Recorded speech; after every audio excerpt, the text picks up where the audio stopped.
welcome to the stitch guide. This week we'll be looking at this lovely honeycomb mesh. This would be lovely for a shopping bag or like a mesh jumper.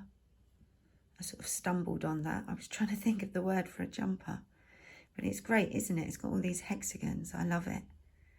So let's get started. Using DK yarn and a 4mm hook, make a slip knot, and then we will make a chain in a multiple of 4. So 1, 2, 3, 4, 1, 2, 3, 4, 1, 2, 3, 4. I'm going to do another one. 1, 2, 3, 4. So as long as you want your sample, and then we will add 3, and then 5, add 5 for the foundation chain. Yeah, so 1, 2, 3, 4, 5. So we're going to be working in the 8th chain from the hook. So that's 1, 2, 3, 4, 5, 6, 7, 8. And we're going to make a US double, UK treble. We're then going to chain 4, skip 3 chains, 1, 2, 3, and make another US double, UK treble. Chain 4, skip 3, 1, 2, 3, and make a US double, UK treble. And that's our repeat. I'm going to keep going. Chain 4,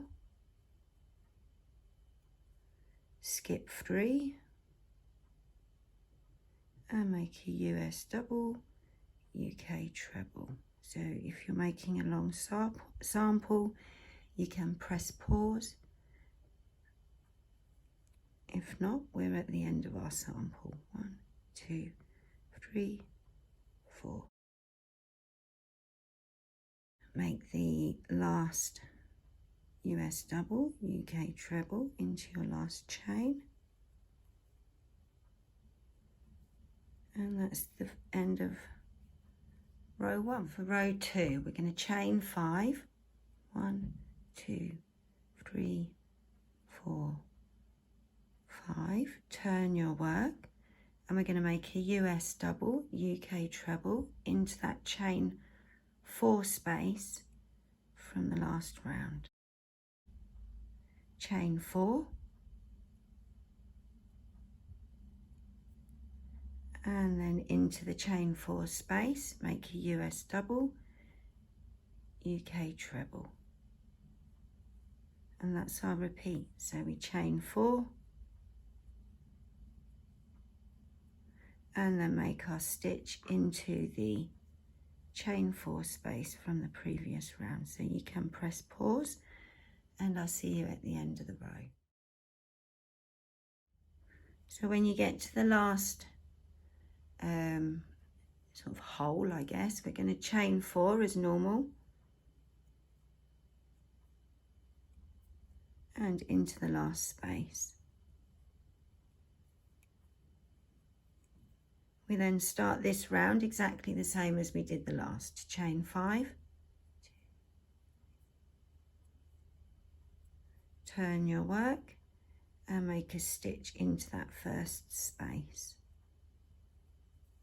Chain 4, and into the next space. And that's your repeat. We just keep going, turning and starting the same each time.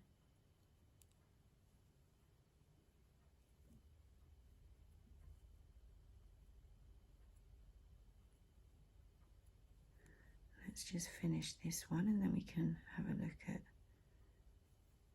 So with these patterns, sometimes they don't start to take shape until you've made a few rows. Oops. So you can see how it's coming along, creating those hexagons. It's nice, isn't it? I'll see you in the next video.